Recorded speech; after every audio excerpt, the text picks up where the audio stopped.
Here's hoping that this does not get interrupted. I am sorry about it getting interrupted before, but my nephews were annoying.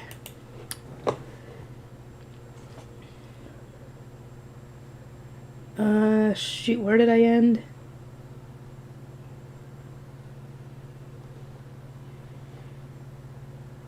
What did I get to? Okay, here we go. I think this is where I got to.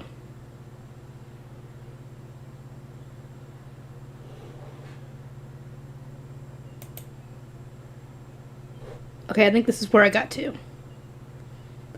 At the very least, she didn't look at all like a poor commoner, considering how they tended to stuff their faces with sweets when given the opportunity to eat them at all. Oops, dang it.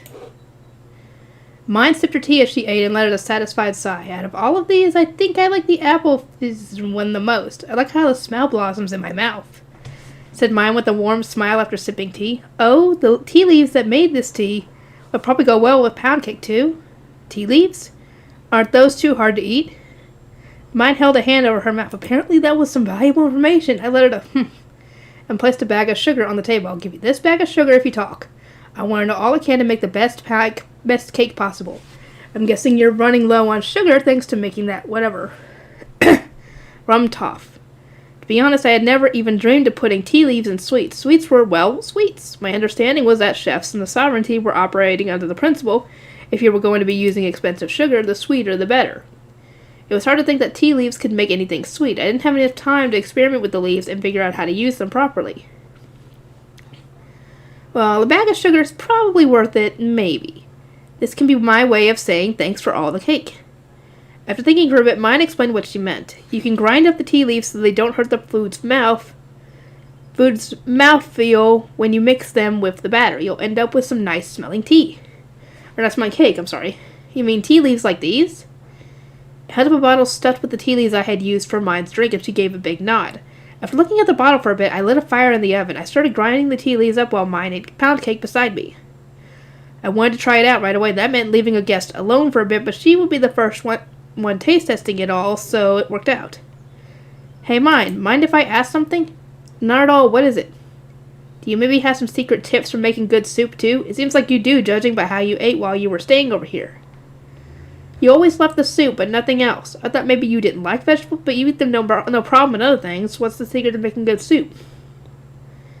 Mine looked up at me with wide eyes, fork still in her mouth. I raised an eyebrow while beating eggs. You're sharp, Miss Lays. So will you tell me about the soup? Mine took the fork out of her mouth and placed it on the plate. That's a little harder for me. Things are different from before, and I'll be stuck dealing with nobles soon, whether I want to or not. I want to keep as many trump cards as I can up my sleeve for self-defense. Her defeated expression made it impossible for me to push further, so I just shrugged my shoulders. I knew what she was going up against thanks to my time working in a noble's mansion. There was a danger in a status-based society, and the hardships status brought were no laughing matter. It made sense that she would want to keep trump cards, and I agreed that she should. I'm fine sharing sweets recipes if Frida buys timed exclusively for them, though. Really? I leaned forward with the bowl still in hand, and Mine nodded repeatedly, leaning back in fear. Only after the pound cakes get popular, I mean. Maybe a good time would be when the pound cake exclusivity runs out. Won't Benno get in the way of that? I asked, knowing that Frida was always talking about Luke and Benno attempting to monopolize Mine's knowledge. But she just tilted her head. I don't know about that. He probably won't be too happy about it, but I don't think he'd even be able to get in the way. To be honest, I don't think the recipes will mean anything to him even after being made public. Why is that? Benno doesn't have strong connections with nobles yet, so he won't be able to get the ingredients or the talent necessary. It looks like there aren't really established trade routes for sugar yet, and to get a chef of your level, he'll need to snatch someone away from nobles, right? Frida said that's how the guildmaster hired you. Mine's analysis of Benno, who could basically be considered her guardian, left me at a loss for words. It seemed that Mine was actually properly thinking about who she gave information to, in which case maybe there was a chance she could teach me more recipes. I glanced at Mine while sprinkling the bowl with flour. You don't mind giving me your recipes? A chef needs to be as skilled as you to replicate a recipe from word of mouth. Also, you're so passionate about your work and made me want to help you out, said Mine, making me so happy I wanted to shout. She was basically saying that she recognized my skill as a chef. She would teach me recipes that she wouldn't teach Benno, who she owed so much to. but it'll end up unfair to various people if I teach them for free, so that's kind of a problem. Mine wasn't too obsessed with profit herself, but the same couldn't be said for those around her. Not only that, but her recipes made big waves around her in more ways than one. Her recipes probably weren't the only things she made with no historical precedent. I mixed in melted butter to the bowl and tried asking Mine something that had been on my mind for a long time. Hey, Mine, who in the world are you? Where did you learn all these recipes? I learned them from dreams. Say what now? I glared at her hard, thinking she was joking around, but she just gave a troubled smile. I'm not kidding. Up until now, these are all things I've only been able to eat in dreams. Mine gave a nostalgic smile that looked so mature and my suspicions only got bigger. I would really like to just explain all my recipes at once and have talented chefs like you make them all, but oh well. Mine closed her eyes, then looked up and gave a bright childish smile, but it was the kind of awkward smile that was clearly forced. Guessing that was a topic she didn't want to talk about, I changed the subject a bit while pouring the batter into the mold. You can't make these yourself? I don't have the strength, stamina, tools, or skills to replicate them myself. So I need a skilled chef that's helping out, and I can teach countless recipes to them. Or, well, I can't right now, but you know what I mean. Mine kicked her legs while frowning with a sad look on her face. I looked down at her slender, weak-looking arms, remembering that she lacked the strength to even mix a bowl of flour. It was hard to imagine her cooking anything with those. Just ask if you ever want to eat something. I'll make anything for you if you tell me the recipe. My heart danced at the opportunity to recreate recipes that only existed within Mine's dreams. I'm so excited. What kind of recipes are sleeping inside this girl? I looked at Mine eating more pound cake while sticking this new tea leaf cake batter into the oven. Yay! Benno, pound cake sampling. Oh, we're getting it from Benno's perspective now. Uh-oh. At the conclusion of the meeting held with only those running stores large enough to pay taxes above a certain set amount, the Merchants Guild Guildmaster looked at all the participants one by one. The dang geezer. Is that all we have to discuss today? In that case, a reminder that the Offmer Company is holding a taste testing event in the larger meeting room for a confectionery I plan to sell soon. Drop by if you have the time. My granddaughter said that there will be enough for everyone here and their servants. Benno, free to put her all into this, knowing that you would be coming. You wouldn't betray her expectations, would you? Having no other choice, I stood up and headed to the larger meeting room. The meeting we just had consisted exclusively of rich store owners, which meant that all had the money to buy expensive sweets and good eyes for valuable products. It was doubtful that many of them would go all the way to the Guildmaster's house just to taste test food, beholding it in the guild right after a meeting, all but guaranteed a good number of them dropping by. He was so clever with this kind of thing, it was frustrating. No doubt the event would draw a lot of attention. The taste testing event could be traced back to Mine leaking the recipe to something called a pound cake to the geezer's granddaughter, then giving her the idea to have a bunch of people taste test variations on the original recipe. Seriously, will that idiot ever stop messing up? Doesn't she realize her products are big enough to shake the market? I'm breaking my back so nobody realizes she exists, but no, she just kind of spills secrets without thinking. When she sold products to me, I didn't announce them ahead of time since I wanted to monopolize them for myself. Announcing a product before selling it brought extra attention to the identity of who created the product. Doubly so if nobody else can replicate said product. And frustratingly enough, sugar wasn't a healthy market yet. The only company who dealt with sugar from the sovereignty was the Offmer Company. This pound cake would probably be a huge hit with nobles who were riding the trends of the sovereignty and searching for sweet stuff to eat. By holding this taste testing event, the Guildmaster wasn't just revealing his intent to fill that niche, he was marketing his granddaughter's skill at the same time. The girl inherited her nose for money from him. Welcome to today's taste testing event. Please select your favorite pound cakes and put these cards into their boxes. Boys and girls wearing identical handkerchiefs on their heads were standing by the door to the large meeting room and giving 3 wooden cards to everyone who entered. You would put all 3 into the box of your choosing so you could select 3 different ones. I gripped the cards they gave me and looked around the room. You could tell who was a staff member for the event by the handkerchiefs on their heads. As of yet, there weren't many visitors in the room, and the few they were cautiously keeping an eye on each other without trying the pound cake. There were 5 tables lined up, and each had a different kind of pound cake on it. The cakes were sliced into bite-sized pieces, but still, there was many more kinds of cake than I expected. Oh, it's Mr. Benno. Mine, the one at fault for all of this, saw me and came walking over, waving hard of my apprentice Lutz.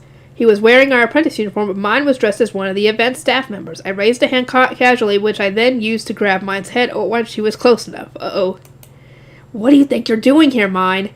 Oh, ow, I'm helping them. Can't you tell from my outfit? She said with a tilted head. I ripped the handkerchief off her head. Get changed right now. Don't leave an impression on this merchant's coming into this room. Why do you think I hid you and didn't publicize who made the paper and hairpins? You want to come back to my store and make a big fuss about who you are? Should I throw a big ad campaign for you? Oh, I'll go change. Stay here, let's. I gave back her handkerchief and mine speed walked out of the meeting room. I sighed as I watched her go. Mine was an abnormally smart girl who picked up on things a lot faster than you would expect from a kid who just finished her baptism. She knew so many things she had no business knowing, and yet she so often acted seemingly without thinking at all. That was normal for a kid, but she was so abnormal in other ways that acting without thinking put her in a lot of danger. She stuck out, and the less she stuck out, the better. Nothing good would come from a kid with no protection sticking out. Even when my father died and I took over the business immediately after reaching adulthood. Dang it. I got mocked as a greenhorn and went through hell to keep the store running. A kid who just finished her baptism would get eaten alive out there. Mr. Benno, you sure are hard on mine. Lutz, if you want to protect mine, remember this. Right now, mine doesn't have a merchant backing her up, and she doesn't have a noble in the temple supporting her. She's dangling from the air, completely exposed to danger. Considering the magic tools there and the connection she would over time form with blue-robed nobles, entering the temple now was a good idea for mine. But it was hard to think her good situation would last for more than a few years. Huh? But Mr. Benno, aren't you backing her up? To some degree, I'm considered her guardian given my relationship to her workshop, but that's a thin connection. I would have more options if she were an apprentice like you. But now that she's entered the temple, there's not much I can do. She'll be harder for you to keep an eye on, too, now. It's better if she learned not to stand out like she has been. Don't forget that nobody knows what she's thinking, and she runs off to do who knows what the second you take your eyes off her. The harsher she's managed, the better. And that's definitely true. Let's notice with a solemn expression. He looked so much like Mark that I couldn't help but laugh. Once Lust finished his baptism and started apprentice work, his language shaped up, and he began acting a lot more like Mark. Apparently he was using Mark as an ideal to model himself after. Unlike the children of merchants, Lutz was lacking in a lot of places necessary for a merchant due to the difference in his upbringing. He was desperate to catch up to the others. I noticed him carefully watching Mark and me to copy as many of our mannerisms as possible. I was fairly fond of his strong ambition. What do you think of pound cake, Lutz, as a product?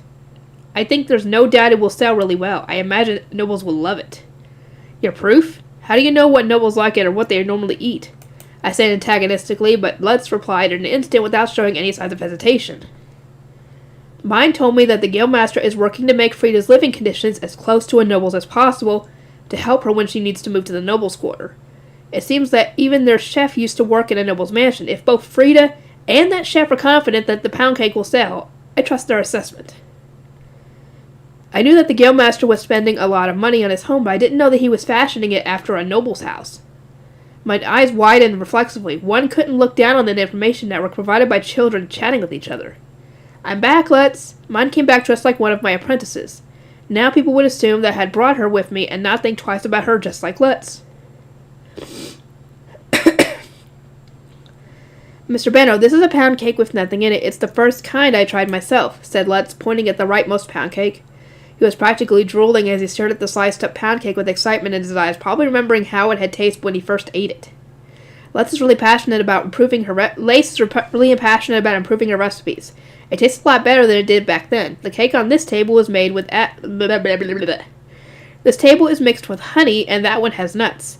The last table has the newest kind, made with tea leaves. Try them out. They all taste really good, explained Mine with her chest puffed out in pride as if she had made them herself. I snorted in amusement and looked down at the pound cake. Judging by how many different kinds there are, I'm guessing you just let a bunch of info slip for free.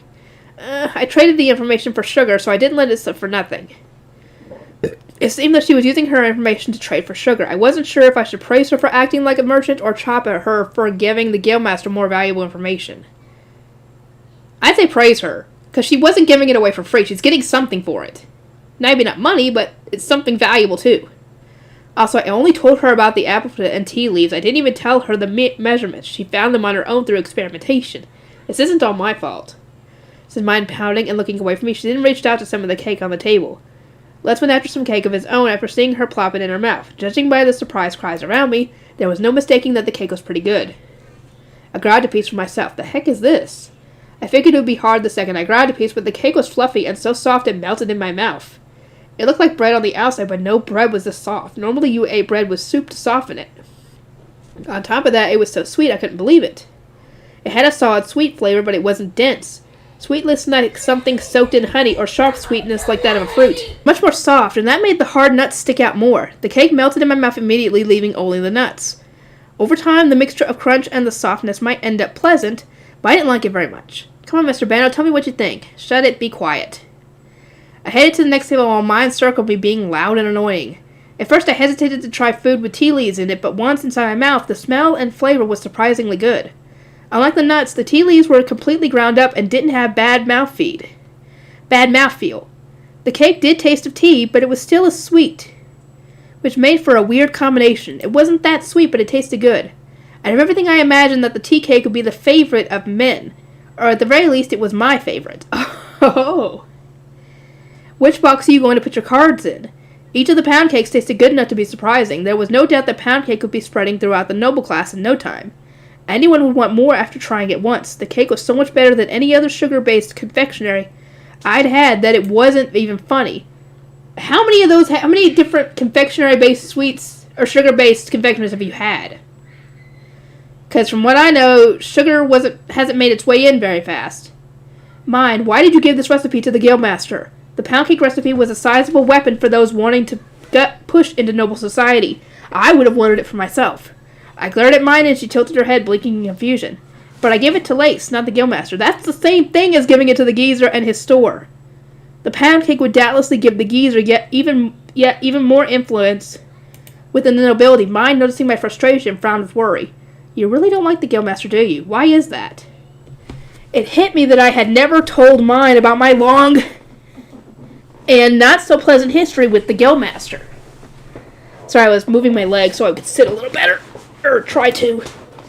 He has been picking fights with my family's store ever since it started growing. The second my father died, that geezer tried to marry my mother so he could take over the store. We get his perspective on that, I think, in the next story, I think. Or not, maybe not the next story, the last one. Sorry. My father had been killed on his way to do trade with my grand-uncle's store by bandits looking for money. Since he died close to a city, his corpse was returned to us, but it was so brutalized that my mother ended up bedridden. The only one happy about my grandmother's hurt heart was the Guildmaster, who saw it as an opportunity to exploit. Wait, like, he would marry her himself? Yeah, she turned him down, and ever since then, he's been bothering us in every way he can. You remember how he held up my application in the guild and blocked me himself? Mine and Litz both grimaced in understanding as they thought back to all the times they had gotten wrapped up in that.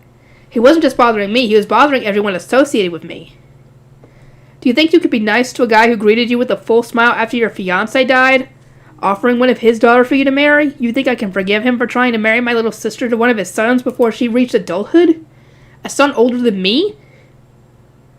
What's the age difference to them? Or rather, how old is Benno to Karina? What's the age difference between the two? He had messed with my business in countless awful ways, but there wasn't any point in complaining about that to mine. I just wanted her to know that the Guildmaster was a flat-out messed-up person. If you look at it in a certain way, doesn't that mean he has a very high opinion of the Gilberta Company? He's definitely more forceful and persistent than he should be, though. Mine was avoiding the truth in a pretty painfully obvious way, but at least she recognized what a pain in the butt he was.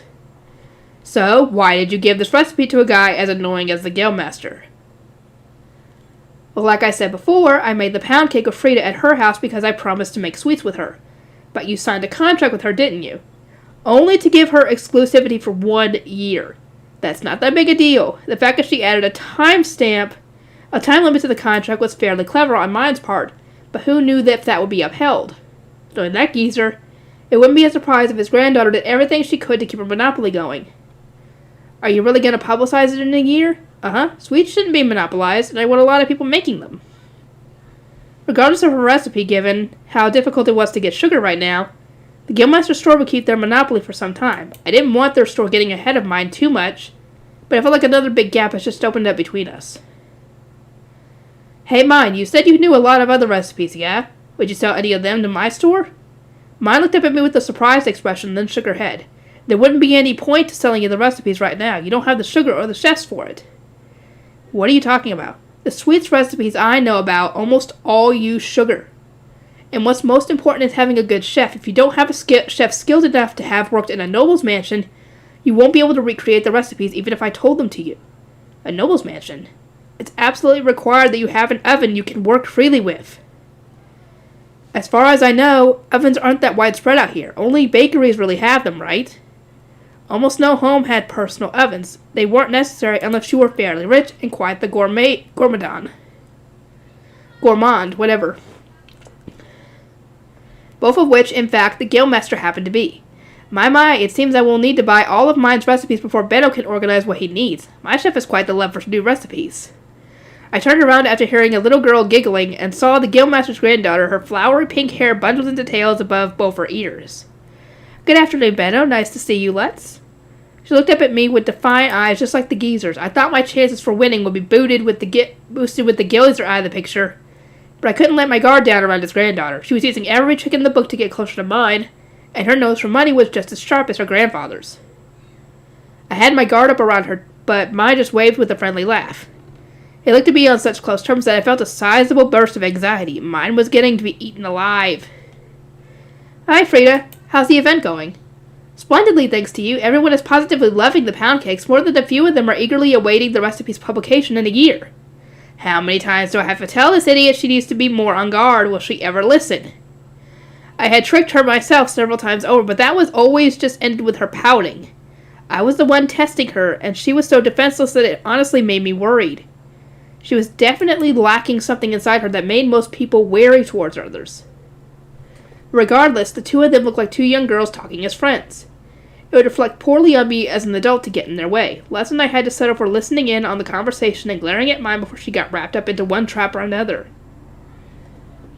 She probably lacks that something because she grew up in Japan, where you wouldn't normally have to deal with, all that stuff because there was no need. And then again, she was also more of a bookworm.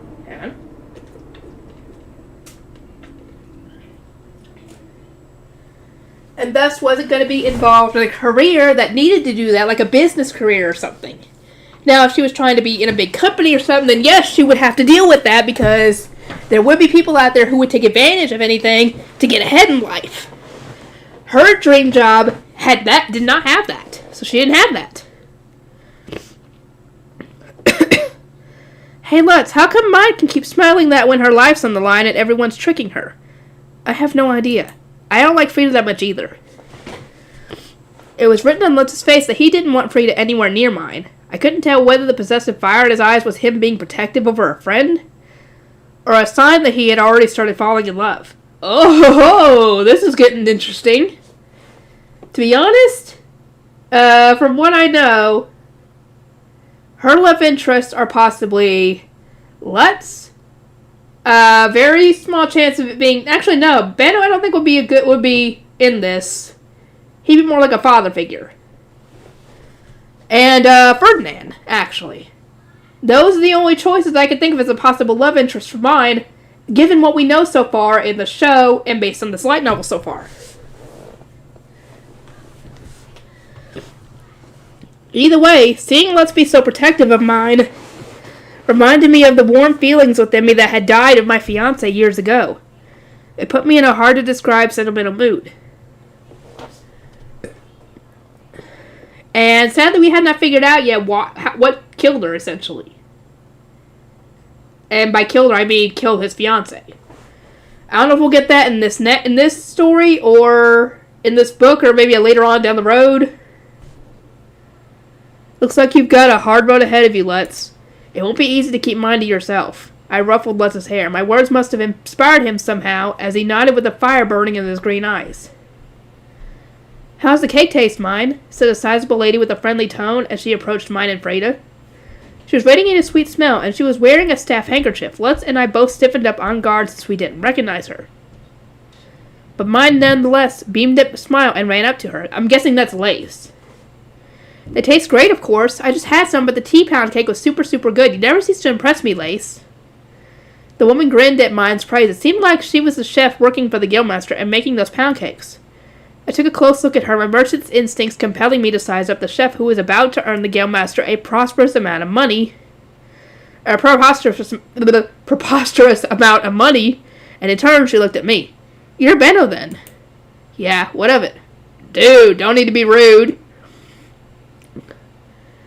I didn't know why. I imagine she knows of you because I'm sure Frida and the guildmaster have talked about you. I didn't know why a chef would know my name and address me in particular. Mine must have done something. I narrowed my eyes and Lace looked me over. Her judging eyes reminded me of the guildmaster's, putting me in a bad mood. I had been holding back since it wouldn't be mature to go all out on a little girl, but an adult like Lace was another story. So, you're the one who locks up Mine's knowledge and keeps it all to yourself, huh? Clearly not. She gave the pound cake recipe to you, remember? Oh yeah, she said that to him and he said that to her. Okay. I would have wanted to keep Mine's knowledge to myself, but she wasn't making it easy for me. Not to mention that I was only locking it up because a spare word from her was enough to flip the market upside down.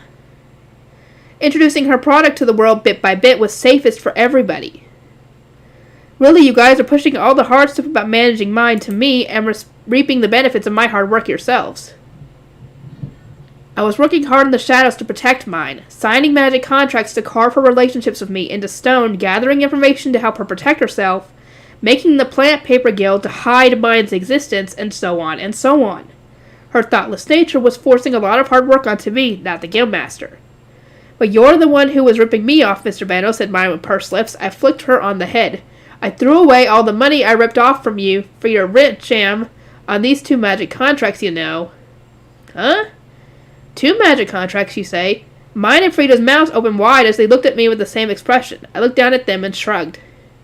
Seriously, you didn't know how hard I'm working for you? I don't care how hard you're working, interjected Lace. Mine said she'll only give recipes to people she thinks can recreate them well. You can have the other things, but her recipes are mine. Even the guildmaster shelf was declaring war against me. It seemed that everyone involved with him felt compelled to treat me like an enemy. Not a chance. They're mine. I was never going to let the guildmaster keep the pound cake all to himself forever. I would get my hands on sugar and search for a skilled chef while the 1-year contract was in effect. It would be difficult, but getting sugar through my somewhat distant family members shouldn't be impossible. I glared at Lace while doing calculations in my head. Mine nervously pulled on my sleeve. Mr. Benno, it'll be really hard to find a good enough chef. You'll need a noble's help, I think. I don't need any help. I just need one with ambition and the ability to work an oven. Yeah? They just need enough skill to work in a noble's mansion and an opportunity to practice with an oven. They don't absolutely have to have worked in a noble's mansion before. You're the one who said you would just make books if you couldn't buy them, right? What would you do if you wanted a good chef as much as a good book? Train one myself. Exactly. I will prepare a kitchen, search the city for a skilled chef, and train them specifically for making sweets. Let's do this thing. Here we go. I think you got 3 more stories. 3 more stories. The Mark one, the Guildmaster one, and the Lutz one. I think it's Mark, Lutz, and then the Guildmaster. Mark, the Master, and I. My name is Mark, and I serve the Master at the Gilberta Company. If my memory does not fail me, I'll just recently turn 37. Good lord, man! As the years go on, one's exact age becomes increasingly difficult to remember. Considering that I joined the Gilberta Company as an apprentice for the store's previous head, 30 years of my life have been spent in service to the store. Benno was born the year I joined the store as a Lehaj apprentice. So Benno was born when you joined the store as an apprentice. Hold on, how old did he say he was? 37. So he's been there. So Benno is 30 years old. Jesus Christ. I didn't know how old he was. He looked like he was maybe in his 20s. Truly time flies. Apprentices and merchants and craftsmen were split into 2 broad categories, Lehanges and Leharies.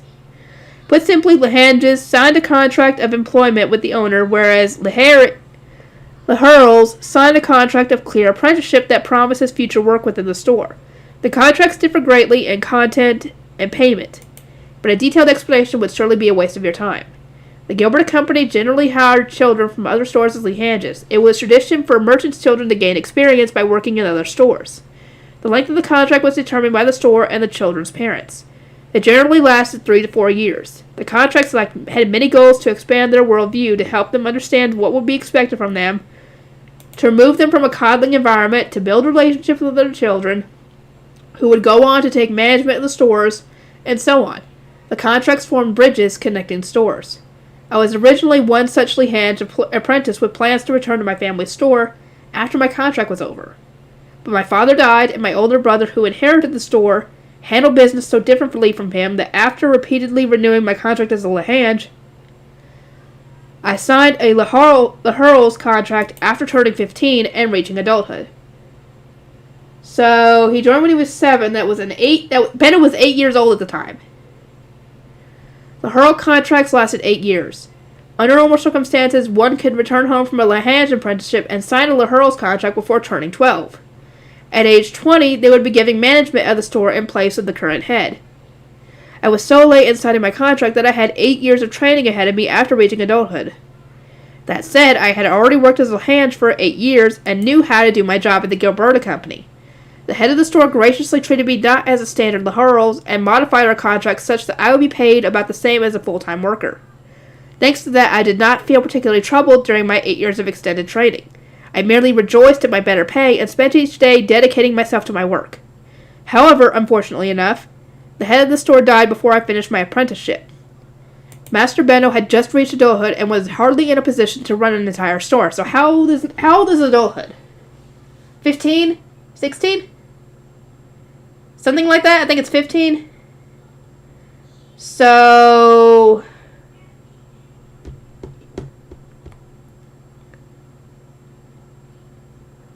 I think he would, I don't know. I was still in my training period, so I requested that my family assist the Gilberta Company so I might continue working there. My older brother, however, not only didn't send help, he mocked the death of Master Benno's father and announced that he was cutting ties with the Gilberta Company. Your brother's awful, dude.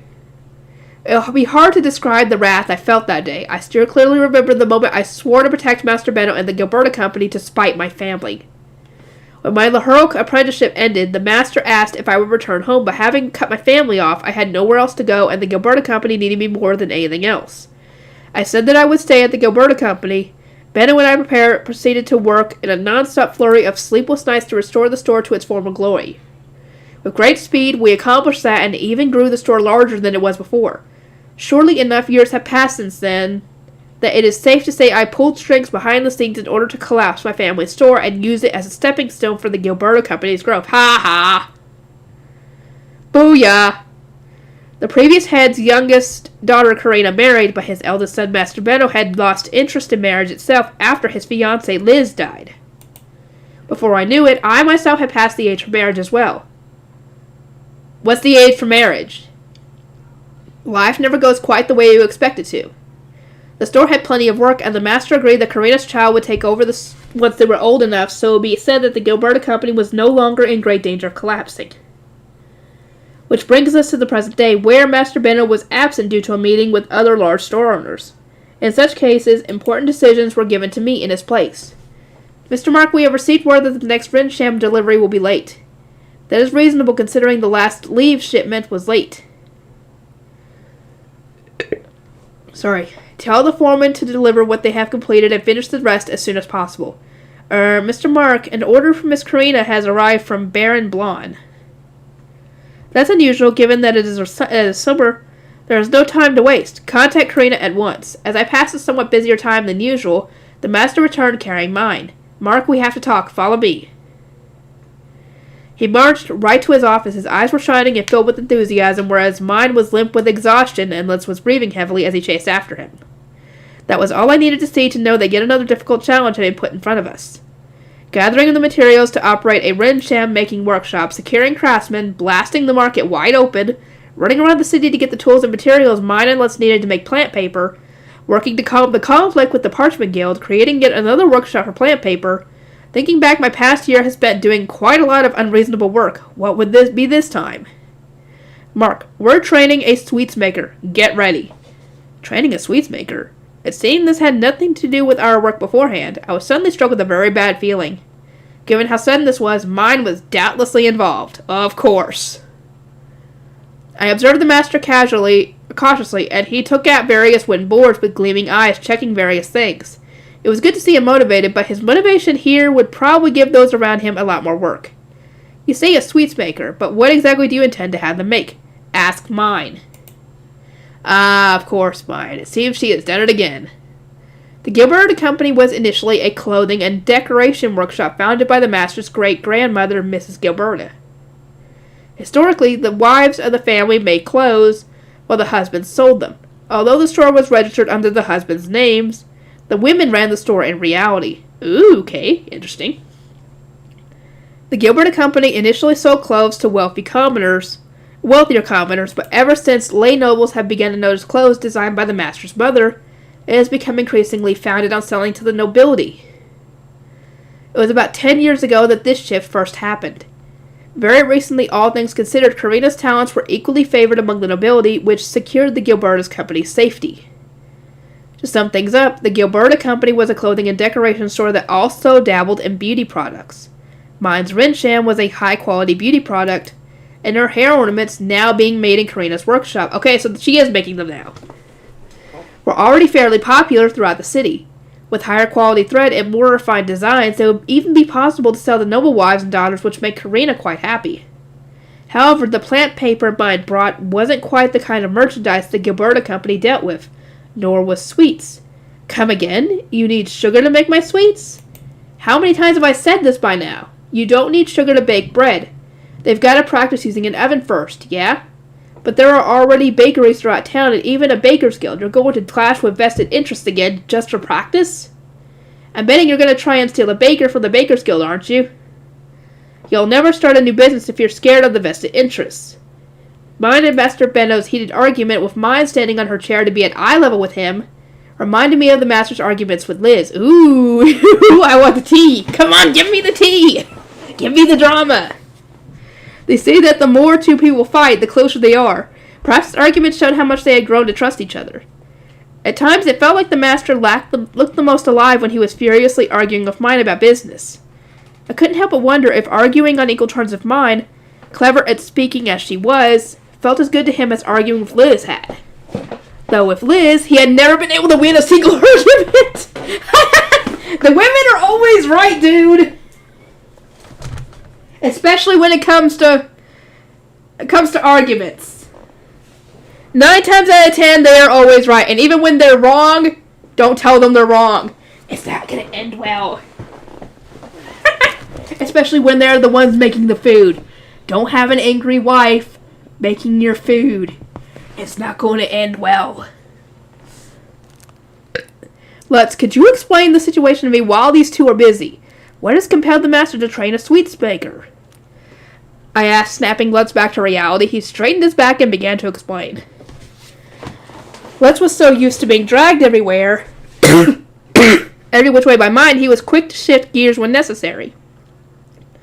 He was a fast and compliant learner when it came to just about everything, which when combined with his serious determination, made him quite a valuable apprentice. He had a good head on his shoulders, and at times like this, he could concisely explain what had happened in order. According to his explanation, there was a taste testing event after the meeting at the Merchants Guild, and there he had a confrontation with the Guildmaster chef. The master had ended up angrily declaring that he would train a chef to make sweets for him. It would be impossible to ask him to give up on it given how much he hated to lose. Judging from what Mina said, to make her sweets we would need an oven at our disposal and a skilled, passionate chef that could work hard to improve recipes through experimentation. Master Benno is already thinking about hiring a baker, used to using ovens, but that won't go well unless the baker is interested in baking things other than bread and has the passion necessary to experiment. Explained Lutz, which led me to fully understand the core of mine and Master Benno's argument. And the master said that nobles would buy these sweets? Yes, but... No buts, Lutz. Now that the master is invested, we have no choice but to follow through with it. So essentially, the guy is as stubborn as a mule. Though my assessment was somewhat influenced by favoritism, I considered the master to have an inhuman sense for business. Every time he determined a product would sell and threw himself at making it happen, he was right and earned immense profits. I clap my hands to get mine and Benno's attention. Master Benno, you said that you will train a sweets maker, but how long do you intend to train him? Will this be profitable? Yes, it will be profitable. I intend to nab a baker and have him teach the chef, so it won't take too long for him to learn. Master Benno nodded. His eyes were brimming of confidence, and expression made it clear he wasn't even considering that he might fail. I hear that the sweets will need sugar. Do you have a plan for acquiring sugar? I'll manage to get some if I talk to my relatives, though I've been so distant with them lately. Pretty sure Uncle Emile has some connections to the sovereignty, yeah? I'm also talking to one of Otto's childhood friends that's still a traveling merchant. I'll have the chef bake bread for now to get used to the oven. I see. So sugar isn't entirely out of our grasp, then. He hadn't thrown himself into this without any hope for success. Ever since mine first mentioned sweets, he had been researching avenues for getting sugar. Purchasing an oven from a workshop and getting it installed would be complicated and frustrating, but not overall a large challenge. The biggest problem before us was the inevitable negotiations and conflict with the vested interests. There was no doubt that the Guildmaster would come complaining again. I thought back to the conflict that broke out with the Parchment Guild and felt like sitting down. Continued conflicts over paper and sweets, unrelated to our main business, simply wouldn't be good for us. Mind, do you have any suggestions to reduce friction with the Bakers Guild like you did with the Parchment Guild? What? You want me to think of an idea? Master Benno was so focused on staying on the offensive and not budging an inch that mine would be a better choice for the job, given that she tended to dislike conflict and always sought ways to avoid it. Most importantly, sweets were outside of my area of expertise, and I had no idea where to even begin with such negotiations. You are more familiar with sweets than anyone here, mine. You would be better than Master Benno at finding compromises, so please, if you have any suggestions that would bring both parties profit, please don't hesitate to say it. I knew that I was giving an unreasonable request to a little girl who had just finished her baptism, but just like Master Benno, I did not consider mine to be a normal child. A compromise? That's kind of hard, actually. Perhaps suggesting that our bread will be different bread, or that we'll be using the oven for something other than bread? Mine fell into thought, and I tried turning mine's paper compromises into their bread equivalents. Nothing really came to mind for me, but perhaps they would help mine think of something, considering how she came up with strange idea after strange idea all the time. She could use the oven to make things other than sweets, like the bread idea. She could make pizzas. She could make all sorts of things using an oven, if they had the ingredients for it. My guess must have been right, as mine turned with her dark blue hair swaying and her golden eyes sparkling before raising her left hand high in the air. I got it. I want to eat Italian food. She said a word that I didn't understand. Les and Master Benno didn't seem to recognize it either, but mine continued on talking nonetheless. You want to practice using the oven for food that doesn't take sugar, right? Pizza, gratin, and lasagna all fit that bill. Oh, right. We could probably make quiches and pies, too, not to mention just cooking meat in the oven. Wow, now I'm excited. Mine was excitedly listing name after name, which was nice, but given that she mentioned cooking meat in the oven, she probably wasn't listing sweets. Les, seeing mine's shining eyes and blissful, almost drooling expression, groaned next to me and held his hand in his head. Hand in his hands. What the fuck am I on? It's too late. Mine started going crazy. She has a goal in mind, and now she's gonna rush right towards it. Master Benno's done for. The complete lack of hope in Lutz' voice made it clear just how much suffering mine's rampages put him through. It seemed that mine and Benno were even more alike than I thought. They both ran straight forward after setting their sights on something. Neither of them were concerned with the work they put those around them through. Mr. Benno, you should give up on sweets and just make a restaurant, like a fancy restaurant for selling fancy food. Hey, hold up, you're not the one deciding things here. You could use your sugar to make sweets for dessert. Just calm down and make an Italian restaurant. What's fine about that? Just as Lutz feared, Master Benno was losing control of the situation. I felt that Lutz being dragged around by mine resembled me being dragged around by Master Benno, and internally wiped a single tear off my heart. Let's please grow strong. Don't just let her drag you around. Pretend that she's going on a rampage and prepare accordingly so that you maintain some control of the situation. Doing so will lessen the burden on your heart. Mr. Mark, there is a knack to being properly dragged around. Lutz looked at me with his green eyes shining with respect. His sincerity made me swear something. I will raise Lutz such that he will survive no matter how hard these two drag him around. Mine continued to talk as Lutz and I shared in our mutual suffering. She was listing off the various reasons why a restaurant would be superior to a sweet shop one after another. I mean, won't you cover more demographics if you sell food and sweets? Not to mention this will make the oven practice more fruitful and the chef more motivated. You could also have customers eat food experimentally and hear their thoughts before introducing new recipes to nobles. As I stood there, impressed at her skillful use of persuasive language, Lutz looked up at me with furrowed brows. You know, when mine gets passionate about things and starts ranting, I somehow always start to think that she's right. An important skill for merchants to learn is making their customers want to buy their products. I nodded and Lutz shrugged with a laugh. Too bad mine only uses her talent to get stuff she wants. Observe carefully and learn how you can make the one you're talking to agree with you. Examples to follow in life are all around you if you look. Many desired to have the skill to persuade others to agree with them, but as we had a store to run, we couldn't allow ourselves to be swept up in mine's desires. More importantly, Lutz, how does mine look right now? I think she might be getting too excited. Mine, calm down a little. By the time Lutz called out to mine, she was in the process of face planting onto the table. As expected, she had grown too excited, but she was still trying to talk with her face pressed against the table, her words ending up muffled as she tried to persevere. There's a world of difference between the food rich people eat and the food nobles eat. A lot of people will definitely come eat if you have food as good as what the nobles eat, even if it's a little expensive. A world of difference? Really? When have you ever eaten noble food? Right, the Guildmaster. See, Mr. Benno, you're interested too. The food really is incomparable. But don't worry, you still have hope. I haven't told Lace anything about cooking this kind of stuff. Mine giggled victoriously, and I knew that a major blow had been dealt to Master Benno, but I couldn't let him agree to her suggestion through inertia alone. We needed to calm down and listen to my suggestion after she could give more concrete details. It was a universal law that something with advantages carried with it some kind of flaw. As mine has been saying, I believe we should think carefully over whether or not it would be worthwhile to train a sweets maker. Thank you for your wonderful suggestion, Mine. What will we do without you? On that note, I think it would be best for you to return home and collect yourself. You seem to be quite exhausted. Mr. Mark, you're so nice. Thank you. I directed Les to take mine home and thus got them both out of the store. After seeing the kids leave, I returned to the office and discovered Master Benno face planting against his desk as mine had been. He looked up at me but didn't lift his head. Sheesh, mine never stops surprising me. I did not expect her plan to avoid conflict with the Baker's Guild to shelf in that direction.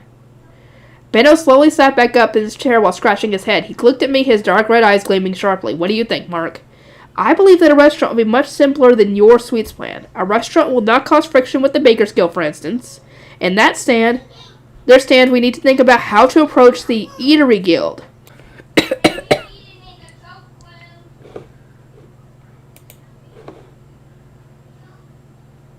Okay, but establishing a restaurant should not be difficult. If we follow the proper procedures, mine has suggested we build a high-class restaurant. We weren't going to use our status as a large store to disturb cheaper restaurants, so it was unlikely that the Eatery Guild would reject our application. A restaurant's not a bad idea. It's usually rich people that hire chefs, but most chefs are commoners. Having more money at your disposal just means they'll make more food, not different food. Nobles hire the best of the best, and teach them recipes only shared among the nobility as their food's more varied and taste different. If we pay special attention to our ingredients and flavors, there's no doubt we'll get customers, even if food's priced a bit high. I had never eaten food cooked for a noble before, so I wasn't entirely sure myself, but Master Benno had been invited to dinners at noble estates a handful of times. If he said there's a big difference between the food of rich people and the food of the nobility, he was almost certainly correct. But why does mine know all that? She only spent a few days in the Guildmaster's house. Why does she know so many different kinds of recipes? How does she know so many recipes that need an oven? Because she's mine. I responded to Master Benno's question with a sigh. He didn't look satisfied, but that was the only answer. Mark, you know, thinking about it would only be a waste of time. It does not matter who mine truly is if we can use her knowledge for profit. So they know that that's probably not the real mine. Okay, but they're not saying it.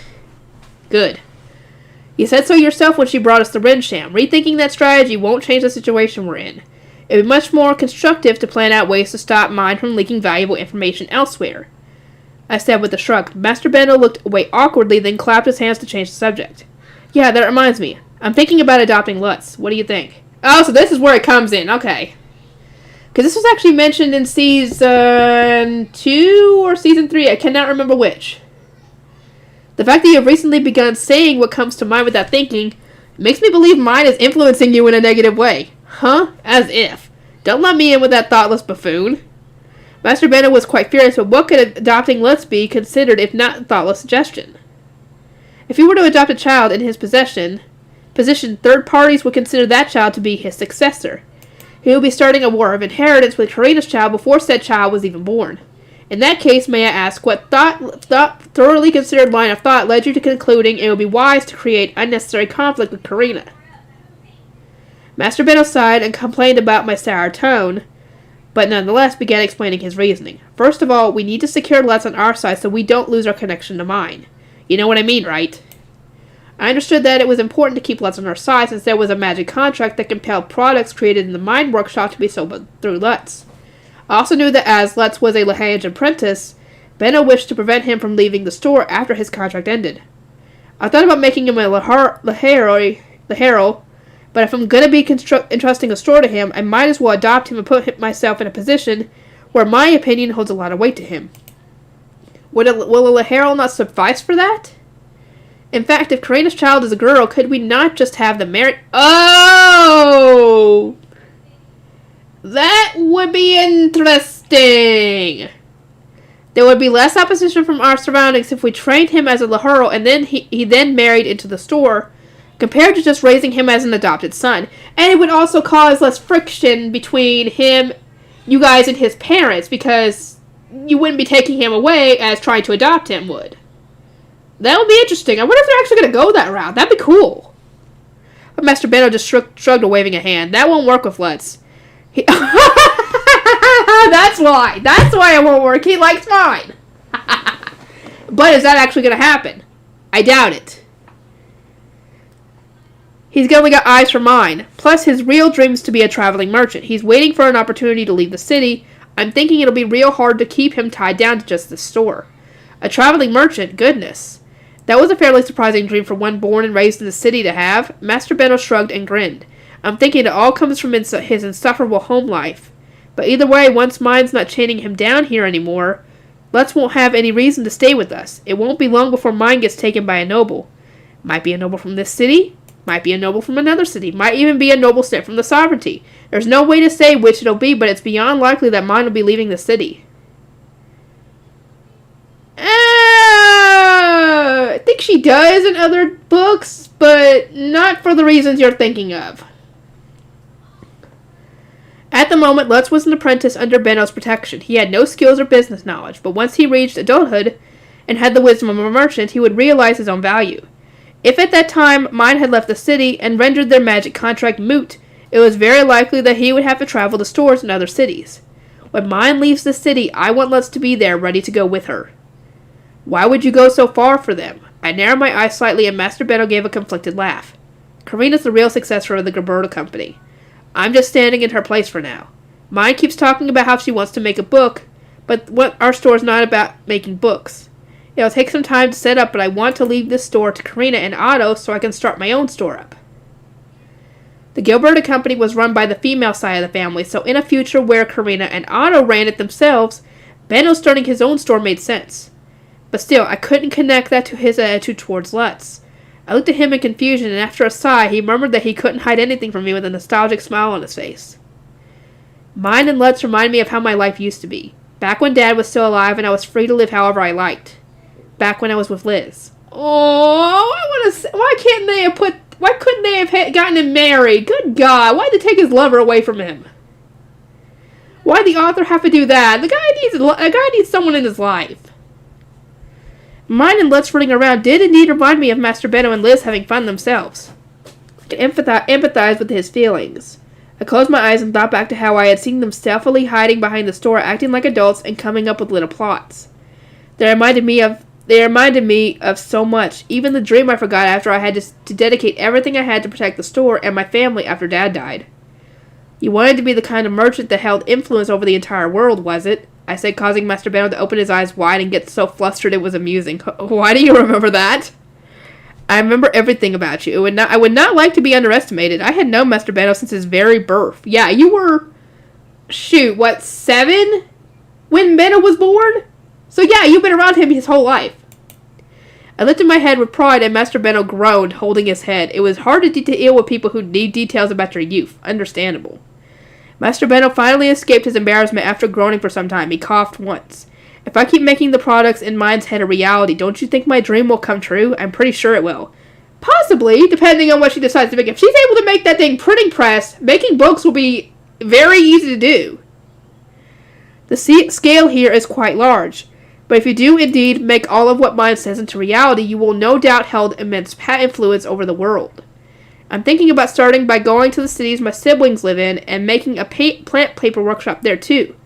So I can start the spread of plant paper. Mark, what are you going to do? Master Benno looked up at me, his fingers intertwined and his back leaning against the chair. The sight of him waiting so seriously for an answer nearly made me laugh out loud. He had adopted the same posture and looked at me with the same expression when he asked me if I would leave the store after my training period as an apprentice was over following the death of his father. I believe Theo will work better with Otto than I would. I will stay with you, Master Benno. You needed someone to train Lutz, yes? Benno sighed in relief, which made me smile nostalgically. He had abandoned his dream to protect his family and his store. But now mine was pushing him to grow the Plant Paper Guild and venture out into the world with a new business. She was certainly as goddess of water, just as Otto had said. Oh, God! Don't tell me you're thinking the same thing. Good God. Thanks to this, I had also remembered my own dream. If mine is Benno's goddess of water, then I would like to be his god of fire, assisting his growth from the side. Okay, yeah. Let's see, how much do we have left? Almost done. Shoot, how long have I been doing this? Oh, I want to keep going. I only got 2 stories left, I think. It's the Lutz one and the Guildmaster one.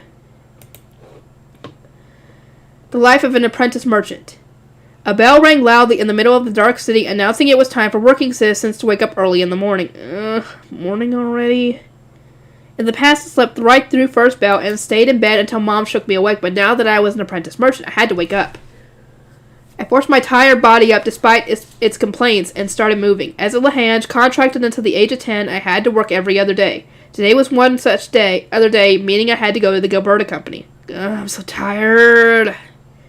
This is what you wanted, Lutz. Quit your complaining.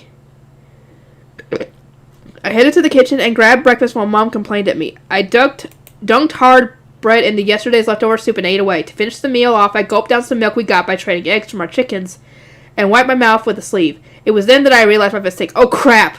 I reflexively looked at the milk stains on my sleeve, remembering how Mark had told me to eat gracefully and use a cloth when wiping my mouth. To the wealthy customers of the Gilberta Company, I acted and talked too crudely to work on the floor yet. Despite trying to follow the advice given to me and get rid of bad habits, I always ended up acting like normal whenever I wasn't paying attention. Mine told me to follow Mark's example, and I was trying my best to do just that, but I had so many bad habits that I didn't even realize were bad. It's hard to notice these kind of things unless someone points them out to you. As someone raised by a family of builders, I knew nothing of what kind of world merchants lived in. It was only after making paper and opening up a path to being an apprentice in the Gilberta Company that I started getting little bits of advice from Mark. Nobody in my entire life had warned me to clean my mouth after eating, to keep my clothes and hair clean, to speak politely, to have proper posture, or even to treat things carefully. Thanks to that, I finally understood how mine felt when she said she had memories of living in another world and had trouble understanding how to live here. If you asked me, I was a lot closer to mine than I used to be. You really couldn't notice these things unless someone told you. Thanks, Mom. See you. I quickly finished my breakfast and dashed out of the apartment. The gates would open once second bell rang. Farmers who woke up first bell to come sell their crops, along with merchants who had to spend the night in the villages after the gates closed, would start pouring into the city. The Gilberta Company opened exactly at second bell to do business with those customers, which meant we had to be there even earlier to get the store ready. My dad and my eldest brother Zasha both worked in construction, so their work depended heavily on the weather. I left once the sun rose. Stig and Ralph were apprentices in carpentry workshops. Mom wove fabric in a textile workshop. The opening of the gates were irrelevant to workshops, so those who worked in wood tended to leave after second bell, right around the time kids going to the forest started gathering outside. Basically, now that I was the Lahange apprentice in the Gilberta Company, I was waking up and working super early. I passed through small, dimly lit alleyways and ran down the still dark street. Each day was better than the last since my baptism was in the early summer. But the air was still cool thanks to the early hour, and it hit my cheek pleasantly as I ran. The Gilberta Company's employees were generally the kids of wealthy merchants, which meant they all lived to the north. I was the furthest down by the south gate. It was common for me to end up late despite getting up and moving the moment I heard first bell. At least it was still summer. Things would get even harder once winter came, and each day would begin with me having to leave my warm bed. When I reached the Gilberta Company, it was early enough that nobody was inside preparing yet. The door for employees, Lehanges, was still closed. I let out a sigh of relief and started climbing the stairs next to the store, at which moment I heard the heavy sound of the door opening. Oh crap, it's open now, hurry! I raced to my rented attic room and washed my face with the small jug inside, then wiped it with a towel. I pinched some salt and rubbed it against my teeth, then wiped down from the towel too before gurgling. Ew! You use salt to clean your teeth? Oh my god, girl, mine, you've got to make toothpaste somehow. Ew. Once that was done, I grabbed a pair of my apprentice clothes from a hanging thread and hurriedly changed before using a comb Mark bought for me to fix my hair up as much as possible. Yeah, I should wash my hair today. I touched my hair while brushing it inside. It was a little greasy. Mark would probably give me a warning if I didn't wash it soon. I had some rinse jam that I made myself, but since my brothers made fun of me whenever they saw me using it at home, I always did it here. Tonight I will wash both my clothes and my hair. After getting myself dressed, I grabbed my bag, which had my ink, pen, calculator, and so on, before rushing back downstairs and entering the store. Good morning, Lutz. Mark's already in the back, warned a Laharo who was cleaning the front section of the store where customers went. I hurriedly rushed to the back section. Pretty much every store kept most of their products in the back of the store to prevent theft. They only put a few samples out front. Customers would point out what they wanted, then more of it would be brought out from the back of the store or the basement storage area. Basically, the back of the store was much larger than the front of the store and was filled with products. Lutz, you are somewhat late. Sorry, I forgot my lateness, Mr. Mark. I apologized to Mark, who was directing nearby Lehanges as they organized the storage area, then got to work alongside them. Managing the storage area in the back was the job of newly hired Lehanges. You couldn't do anything if you didn't know what was in the back, where it was, and how to handle it. The first thing Lehanges needed to do was learn how to handle the numerous different products, ranging from accessories to types of cloth. Who knew how long it would take to have everything memorized like Mark? Let's take the hairpins to the front. Yes, sir. The hairpins that mine and I had made over the winter were selling very well. Mine had mentioned selling the manufacturing process to the Gilberta company, so in the future the hairpins would probably be made in Karina's workshop. But for now, they were all hairpins we had made together. I had thought that all the hairpins would only sell from the end of summer to the beginning of spring, since outside of winter, those with baptism ceremonies and adulthood ceremonies would gather flowers on their own. But traveling merchants drawn to rare products were buying hairpins aplenty. I hope they sell today, too. I delicately placed the hairpins onto a tray, taking care to avoid damaging the shape of the flowers. Of the 5 differently colored flowers on the tray, one had flowers that looked worse than the rest. I laughed a little as I thought about how mine had probably made that one. Hey! Don't be mean to your friend! Second bell rang and the gates opened. Customers came in one after another. Some came to sell wool, cloth, and thread, while others came to buy the same things before leaving.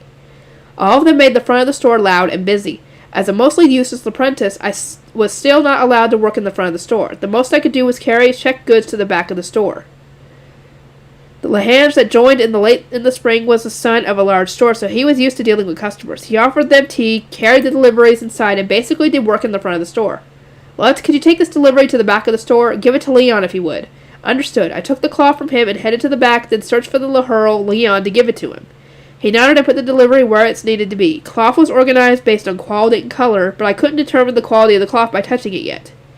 Leon came from a store dealing with cloth and was so skilled with it that despite first signing up as a Lehange, he was eventually promoted to a Laharo. It might not be possible for me to become a Laharo, but I needed to at least do a good enough job for my 3-year Lehange contract to not be ended early.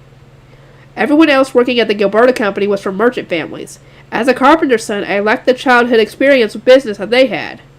I needed to work much harder than anyone else. I was accepted as an apprentice because I made the paper and hairpins with mine, but that wasn't really my accomplishment. It was all mine. But you did all the hard work, man. You're the one who actually made the paper. You just followed her instructions. By the time third bell rang, the customers who had entered the city right at second bell had started to leave and were replaced with merchants from within the city. The new Lehanges would go to the front of the store where their families arrived and practice dealing with customers. But since nobody in my family came to do business, I had no opportunity to practice. Master Benno said I would have to practice with mine. But since mine wasn't a merchant, I didn't think she would make for the best practice. Fourth bell signaled the end to morning work and the start of lunch. The store closed, and with one person staying behind to watch, everyone went back home to grab something to eat from the stands and restaurants on the main street. The bread Mom made me take to work wasn't enough for lunch, so I usually got something in a stand. Having my own money I could spend on myself felt amazing. I owed mine a lot for teaching me to save money for when I needed it in the future. It was a pain, but when eating lunch I had to go back to the attic and change clothes again. No matter how hungry I was, I couldn't eat anything while wearing my apprentice uniform. Mark would get mad at me if he saw me walking around chomping on food in uniform. The food stands closer to the market in the western part of the city were cheaper than the stands by the plaza or to the east. I brought a galette there, whatever, and ate it on my way back to the plaza. Beneath the hot summer sun. Galettes were a mobile form of food made from mixing 3 kinds of flour together, cooking them for a bit, then wrapping the resulting bread around ham, bacon, sausage, and other kinds of meat. Yummy. Unlike bread cooked dry for preservation purposes, galettes were easy to eat without soup. I could eat out today thanks to the clear weather, but on rainy days I had to make do with water and the hard bread I brought from home. There weren't many food stands that operated in the rain, and it'd be a pain to walk outside during bad weather anyway. Besides, the weather was always important. I finished my galette right as I reached the plaza, and out of habit wiped my hands on my cans. I jerked in fear and looked around to see if anyone from the stand was around. Whew, nobody. I sighed in relief and hurried back to my attic room. Unlike Master Benno, who loved to have long and slow meals, I had plenty of spare time during lunch break and intended to use the opportunity to do laundry.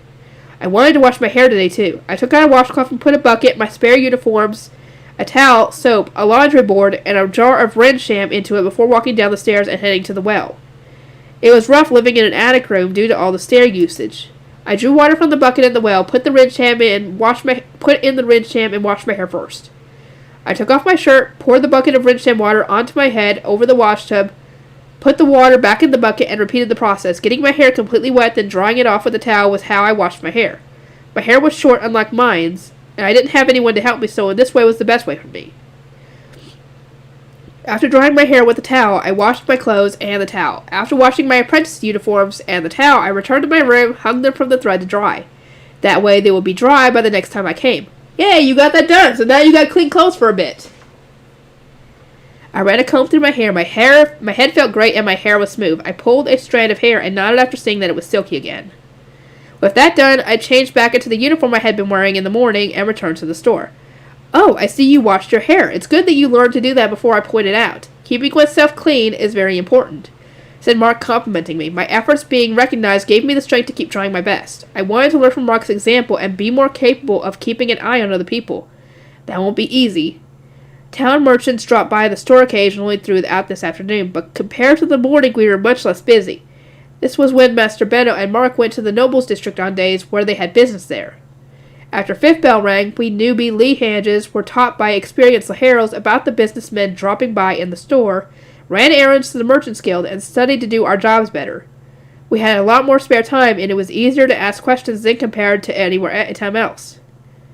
Today we'll be learning about how to write supply orders. Each store writes their orders in somewhat different ways, so forget about how you do it at home. You will need to learn how we at the Gilberta Company write our supply orders. Relearning stuff again? It's so hard to remember all the little differences.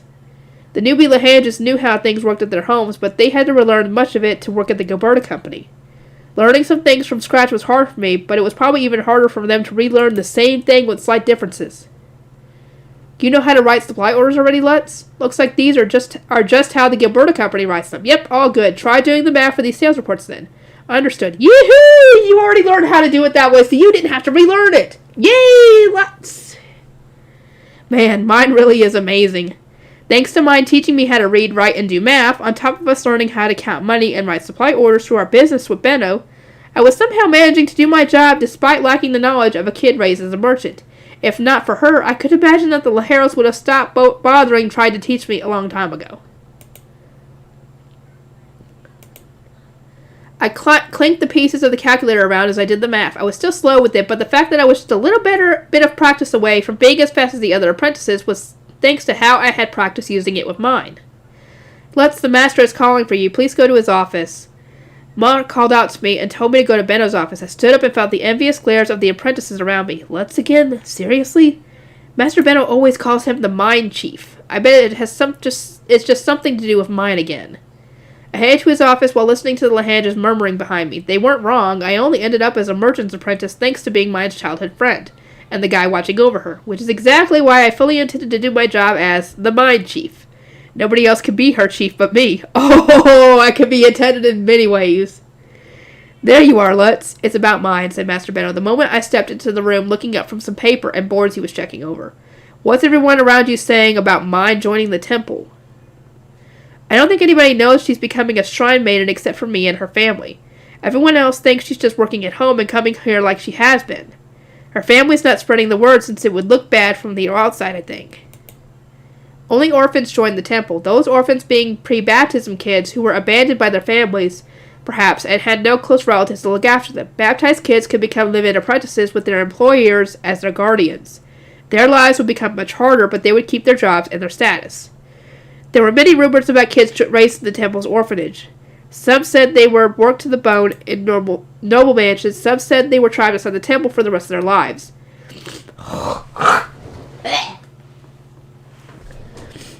Nobody would ever hire them, and since they allegedly never participated in baptism ceremonies or adulthood ceremonies, they weren't even counted as citizens of the city.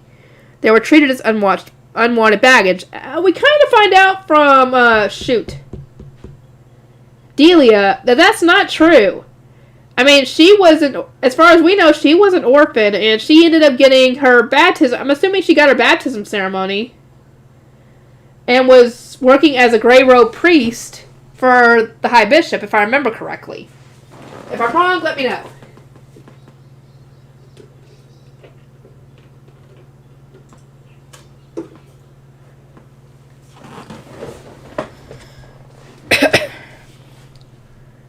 Mine's family would be mocked and belittled if they became known that their child joined the temple.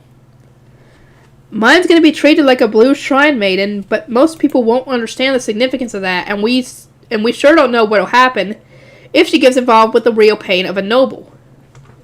Don't say anything you don't have to. I've gotten reports that someone's sniffing around the city for details on mine. Be careful. It seemed that Frida had warned him that a man had visited the Merchant's Guild looking for information on mine. Frida just thought he's another merchant mine stepped on the toes of, but we know she's entering the temple. It wouldn't be strange for someone on the nobility side to be gathering information on her, Lutz. It won't be hard for them to find out that you have a magical contract signed with her. Keep an eye on yourself and your surroundings. Excuse me. Master Benno intended to hide mine as much as possible, and I intended to do the same. To be honest, I had never dealt with nobles, so I didn't know what made them scary or annoying to deal with. But everyone was so on guard towards them, I knew I should be too. By the way, is mine about to get better? I think so. It's been 3 days since she got sick with a fever, so she should be getting better soon. Bring her here when you can. I need to talk to her about something. Understood. I nodded and left his office, only to see that everyone was closing up the store already. Let's please put away the unorganized products still in the back room. The bell is about to ring, said Mark, just as the 6th bell began to ring. 6th bell signaled the closing of the store. See you tomorrow. We Lehanders all started heading home. The store was closed by the Leharos that had rooms in the upper floors of the store like Mark and Leon. I needed to go leave soon so the store could close. I hurriedly grabbed my stuff and ran outside. I then climbed to my attic room to start preparing to go home. I took off my apprentice outfit and threw it into the wash tub before changing into my usual clothes. Then I checked the water jug to see how much water it had left. If there wasn't enough water to wash my face there, I wouldn't have time to get more the next morning. Looks like there's still enough. I'm assuming if there wasn't enough, he had to go draw water from the well. I locked my attic door and raced down the steps, then started walking home. Pretty much everyone in the city went home at 6 bells, so the steadily darkening street was filled with people. There was a cool breeze, but the body heat from the crowd rendered it pointless. There were never this many people when I was just coming back from the forest. Now that I had a job, I was stuck walking with the 6 bell crowd, but back when I was gathering in the forest, since the 6 bell signaled that the gates were closing, I only ever saw the fight between merchants trying to force their way into the city, and the gate guards trying to close the gates.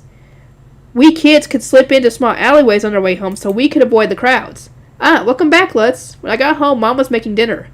My brothers were all home, too. It was a daily practice for Mom to yell at me to help with dinner, reminding me that everyone else was tired, too, and today was no exception. Our home menu had expanded a bit thanks to mine's recipes, but many of them required stuff like peruse, which only grew in the winter or otherwise took a lot of hard work to make, so our normal eating habits hadn't changed that much. We mainly just ate bread, soup, ham, and sausage. Gah, Ralph, that's mine! Your fault for being slow. Ralph stole a slice of my ham, so I lifted my plate, eyes flared open in anger, but then Zasha came from the side for my sausage. You're a merchant apprentice. You don't move around too much. We're carpenters and a lot more hungry. Dude! Your mama needs to step up here. Thank you. Thank you. Your mother's still in your corner on this one. Stop, Sasha, roared my mother. Sit down and eat. My sausage was saved, thanks to Mom's yelling, but I could tell from their eyes that they were still aiming for my food. If I didn't finish my plate while they were still meek from Mom's gaze, they would be back at it again in no time. I scarfed down my sausage and then moved to my soup-soaked bread.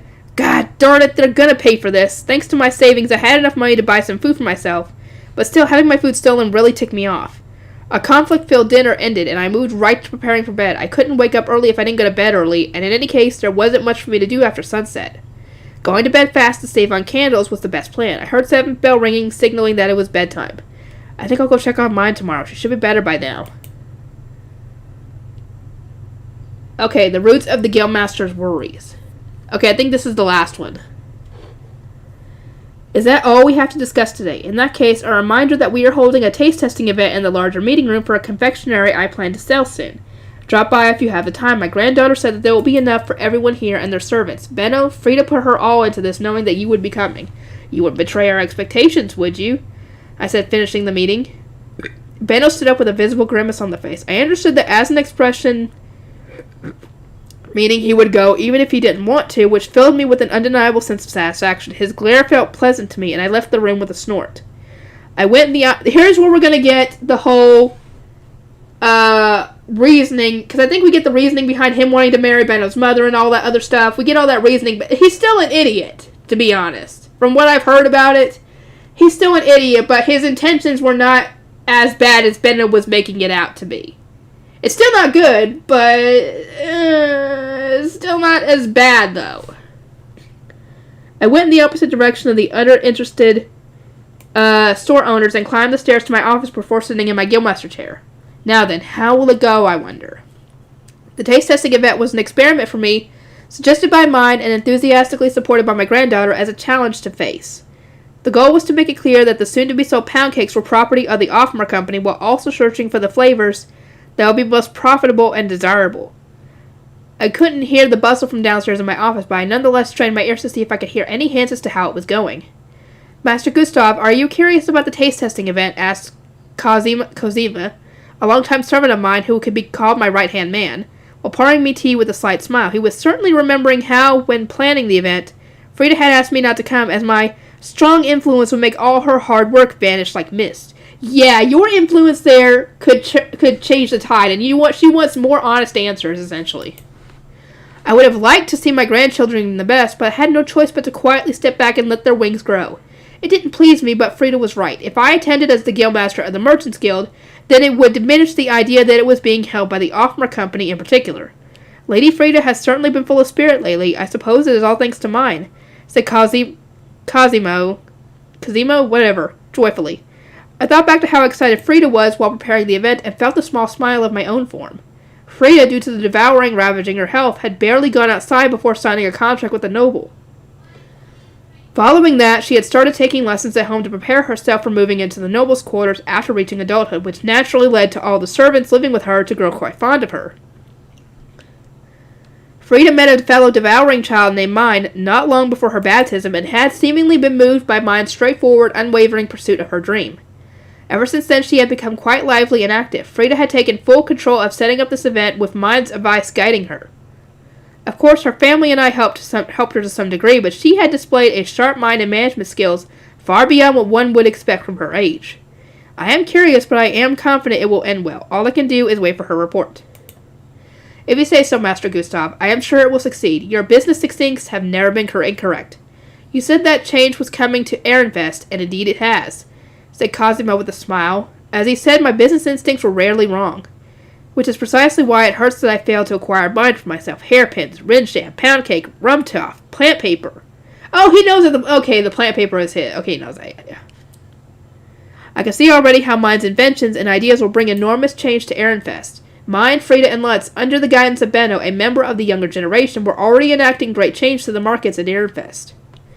Cosimo nodded slowly and looked at me. Mine's influence is still limited to the commerce sphere of the world, of the city. As you see, I just said she is a small seed that will grow into a large revolutionary tree, in which case we will need to maneuver such that she is not crushed by nobles who hate change, and to negotiate as best we can such that she is taken in by a progressive noble who will raise her well.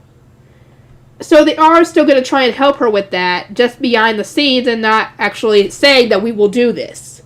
they're going to essentially do it and try and help her just in case, something happens that she can't do it. This went without saying. Such was the duty of the Merchants Guild and the Offmer Company with its long and proud history dating back to the establishing of the Merchants Guild.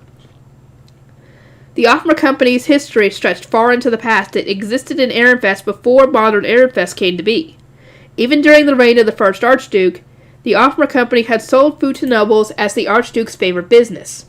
The new Archduke had brought with him personal craftsmen and artisans to make clothes, furniture, and so on to his taste. It was natural for nobles to bring workers with them to keep their environment to their taste, but food was the one thing they had no control over.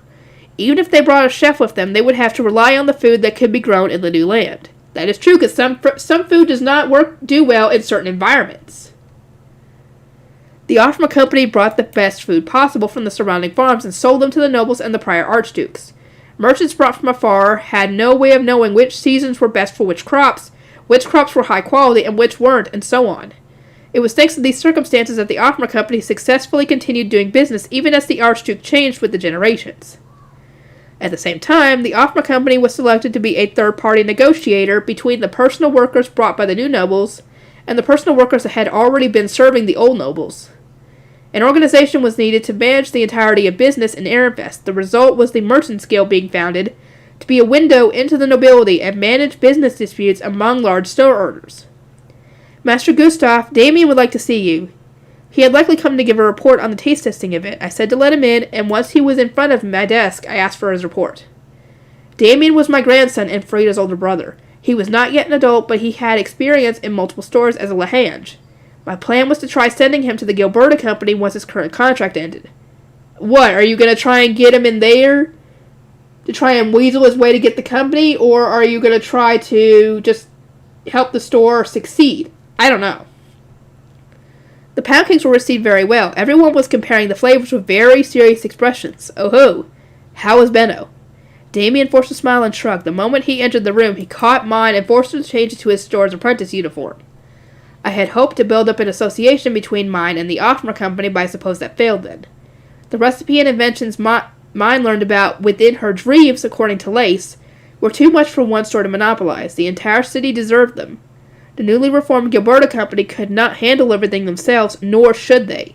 My intention had been to show that the Gilberta Company was not monopolizing the profit of her products, but it hadn't worked. So essentially, he's not trying to steal her away from the Gilberta Company. He's trying to show that essentially her products are for everybody and not just Benno. Because obviously, like Benno had said, that some products are normally not for the Gilberta Company. The Gilberta Company was a clothing and decoration store. And the plant paper and the restaurant, that's stuff that the Gilberta Company normally doesn't dabble in. That would normally go to other stores or restaurants or whatever. So that's why he's trying to do. He's trying to get the right products to the right places. To where they will profit the most. Whether they profit with Benno or not. Does Benno intend to collapse his store once again? The hairpins and Rensham were one thing, but I had offered to handle the plant paper for him, changing the name of the Parchment Guild to the more general Paper Guild, but he had kept it to himself. What good work would come from him handling products outside of his store's focus of clothing and apparel? See? This is what I'm saying. This is what he's trying to do. He's trying to negotiate so everything is balanced. At least that's the impression I'm getting. But Benno don't like that because that takes away profit from him.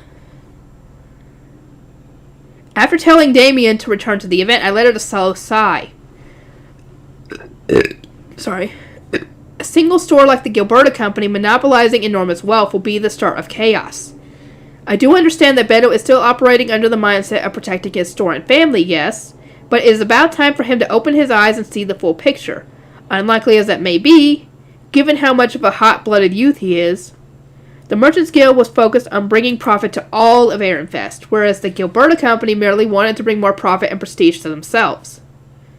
See? Benno's trying to monopolize it all. The Guildmaster wants to give it to everybody, so everybody gets money. Conflict between the two was inevitable. Thanks to Benno's recent unending struggles to monopolize profit for himself, I was spending each day with a headache. The conflict between you two arises not only from your different opinions in economic philosophy, I'm afraid. You are in part responsible for this, Master Gustav. See? This is what I'm saying. The guy is an idiot when it comes to any kind of relationship stuff. Cosimo shook his head while giving an exaggerated sigh. I had only good intentions with that. Which means nothing if they don't understand your intentions. It's no surprise that Benno ended up so stubborn when dealing with you. See, if he had just explained his reasoning, or tried to explain his reasoning as to what he was doing, maybe Benno would have understood at the time. The Gilberta Company had been growing in influence for a number of decades, but they were not yet a century old. Their name came from the seamstress Gilberta who once made clothes for nobles. The company started when she married a man who established a clothing store. It was under the leadership of Benno's father that the store began to grow in renown and size such that it can be considered a large store. Just as everyone was expecting them to continue to grow, Benno's father died outside the city. A large store was too much for a young man who had just reached adulthood to handle. Left on its own, the Gilberta Company would no doubt crumble, and would not have liked for a newly developed store to fall after growing for so long. Furthermore, it would have become difficult to deal with nobles had there been no one to fill the niche in business that the Gilberta Company filled. My first wife died before me, but I recovered quickly and married not long after her death to preserve a future for the Offmer Company. My second wife also died before me, but our sons had already reached adulthood, and my eldest son was old enough to handle the company if necessary, so I hadn't remarried again. It was the perfect opportunity. I offered to wed Benno's mother so as to protect the Gilberta Company. While she was bedridden with sorrow, her inexperienced young son would no doubt let workers slip through his fingers and make errors that would be hard to recover from, if possible at all. It should be clear that after some thought, that it was more important to protect the store than to be caught in the past mourning the dead. Still, dude, all you had to do was call them all in and explain why you're offering this proposal and how it could also help his mother and them while help him protect his family, essentially. Because if he doesn't have because if his store collapses, he's not going to have the money to protect his family anyway. Dude, seriously. When I proposed, not only was Benno there, but several of his younger siblings were there too. I thought they would all rejoice that their mother would be remarried and the store would be safe. No, still, like I said, this guy's kind of an idiot when it comes to relationships. Because, yes, it is logical, but at the same time, they are mourning their father, and she is mourning the death of her husband. Not in good taste, dude. No matter your intentions. This was not the case. The Gilberta Company treated my proposal as an insult. Yeah, they kind of was. I did not know why they had been so insulted, but those who knew my tendency for such blunders all sighed and shook their heads. Women and men do not think the same way. A widow would never think about remarrying so soon after the death of her husband. See? See? They see the error in this. If instead of proposing immediately, you gave time for her sorrow to fade, and the hardships of raising a family alone set in, she would have accepted your proposal immediately. Yes, you should have waited. You should have given her time to grieve, time to mourn, time to deal with all those emotions, and then tried that idea. My son and his wife both admonished me, whereupon I understood my mistake. Women and men certainly did approach such issues with different mindsets. Perhaps things would have been different had she died instead of her husband. As expected, Lehanges left the Gilberta Company without renewing their contracts, and fewer nobles ordered clothes from them, putting the newly adult Benno in extremely poor circumstances. A skilled Laharo, hired by his father named Mark, helped Benno quite extensively, but even so, the store's decline was happening swiftly. Hold on. If he understood that people take the whole idea of grief and then remarriage differently, surely he would have put that same thought to Benno, even though he was a guy. Because this is the same issue here. Despite being aware of the problem, I, as the guild master of the merchant skill, was tasked with equalizing profit and could not give indiscriminate backing to one company in particular with no excuse for doing so. Just as I was mourning the sight of a sharp-minded young businessman being crushed before his prime, Benno's fiancée fell sick and soon died. From what I've heard, didn't she die of the devouring? If I'm right, let me know in the comments, please. The sooner one acted to halt the decline of a store, the better. Benno should understand that after working so hard as the head of the store to save it. I offered Benno one of my daughters in marriage. Dude, it's the same issue. Benno's fiancé just died. This is grief we're talking about here. He is not going to bounce back from this, even if he is the guy. Not that quickly. He still hasn't bounced back from it. The result was him being insulted. I didn't... This is your problem, dude. You don't understand. He was a man as well. Why was he insulted? They were in love from a young age and spent their lives together. He didn't want to remarry. He didn't want to marry her for connections or political reasons. If you offer a marriage proposal to someone so soon after someone that close to them dies, it's only natural that they would get mad. Thank you! Please someone explain to this guy what's going on. And make sure he doesn't do it again. I later attempted to go through some proper channels and offer an engagement between Benno's little sister and myself. This is again, hello, dude. Not a good idea. They already don't like you. Why would you think they would accept you now? But one of them fled outside of the city and the other married a traveling merchant. For some reason, Benno began behaving quite hostile and defiant towards me. Very troubling. We went through some rough times, but luckily I have managed to warm my relationship with Benno somewhat by selling him information on the devouring and selling mine a magic tool. That is quite an optimistic view of things, Master Gustav. For me, it is easy to imagine that Benno is becoming even more defensive around you, especially when mine is involved, said Cosmo, which made me frown. But why? Surely he feels some gratitude towards me after I sold the magic tool I had broken my back to get for Frida. Yes, but you kind of robbed her on that one. Mine might be thankful for you saving her life, but Benno is likely more on guard now since you lied about the price to try and trick mine into your store. Yes, thank you.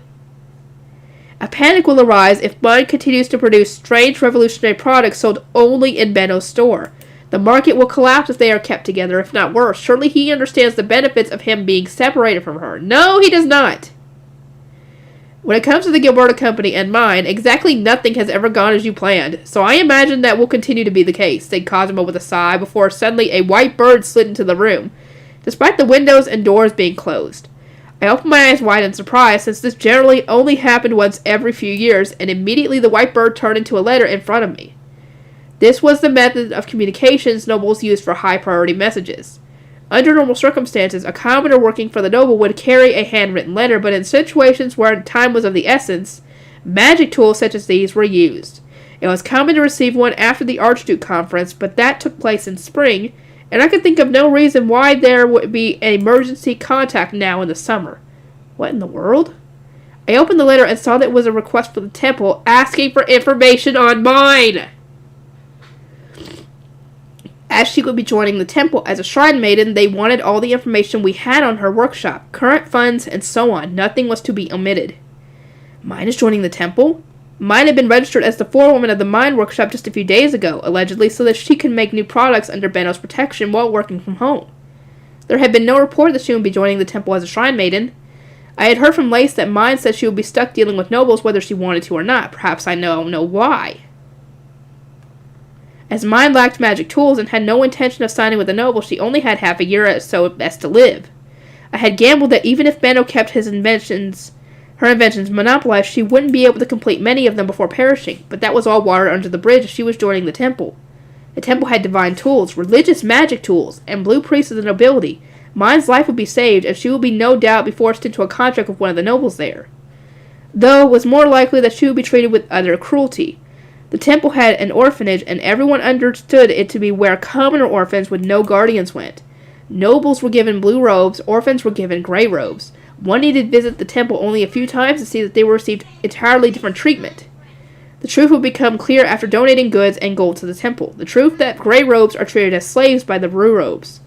The truth that they are forced into absolute submission no matter the circumstances. I would not be able to bear Frida being put under such conditions, so I searched for an honest noble with a warm heart to sign a contract with Frida. Mine would not be so lucky, doomed to live as she now was. Did Benno know about this? Dealing with nobles unprepared was a death sentence for commoners. I reflected on Benno's recent actions carefully, registering mine as a forewoman and making a new magic contract with her. Did he do all of that for her sake? Continuing to protect mine did open avenues for the Gilberta Company to gain new noble connections and sell her products, but the risk was simply too high for such a gamble. Benno, you don't know what you're dealing with. Your youthful ignorance wounds me once again. Go. Please go. Let me finish. I'm almost done. I'm gonna go to bed. Let me finish and then you can go to bed, okay? I'll let you know when I'm done. Nope. I'm going to bed. I don't care. Well, then just be quiet. There was no doubt that if the Gilberta Company made a large blunder here, the Merchants Guild would be dragged down with them in some way or another. Yet more headaches. I would have to give up on getting mine to join the Offmer Company now that she was joining the temple. It was impossible to say what influence she would have on Frida, who would be entering the nobles' quarters after reaching adulthood. I had chosen Lord Henrik to be Frida's partner based solely on his personality. He was a lay noble and had little influence in the nobles' quarters. At the very least, I should try to minimize the contact they have until it becomes clear what kind of noble mine was signed with. I feel pity for Frida losing the friend that she was so glad to obtain, but her safety comes first. I let out a sigh and started writing my answers to the inquiry about mine. It would be wise to make her appear as valuable as possible so that they might treat her just a little bit better. It was true in any case that with mine's vast knowledge of unknown products, this temple could obtain sizable wealth through her. Shut up. It was unlikely that this would actually impact how nobles treated her, but given the political events in the sovereignty, and how the temple is lacking in money and mana, perhaps every little bit counts. I'll need to summon Benno and ask for the details. Should I write a meeting request, Master Gustav? Please do. Cosimo began writing a meeting request for the Gilberta Company. It was at that point that Frida burst into the room, eyebrows arched in fury. We have a problem, grandfather. Benno said that he will begin training chefs of his own. He intends to keep Mine's knowledge of recipes to himself as well. Even though Mine said she would let Lace take care of all of her recipes. First he monopolizes hairpins that fit into his store's entirety, then rinse jam that could be forgiven as a beauty product in general, then plant paper entirely removed from his business demographic, and now food as well? He's sticking his hands into every pie he can find. This will not end well. Does Benno wish to collapse his own store? I stood up reflexively and yelled on instinct. Cosimo asked me to calm down. Master Gustav, please stay calm. Such excitement is bad for your health, and we are relying on your abilities. You must at least remain healthy and fighting until Lady Frida reaches adulthood. Benno was continuing to charge forward with his eyes set on monopolizing profit for his own store, while simultaneously attempting to protect mine as she went into the temple and world of nobles, nigh defenseless. I cannot talk. The pressure of the rampaging Gilberta Company all fell on me as I needed to preserve the balance between the large stores. Benno, you brat, respect your elders more. You're smart. Okay, we got to the afterword. I'm not reading that. We are finally done with this dang book. We got the next one coming up, guys, so be ready.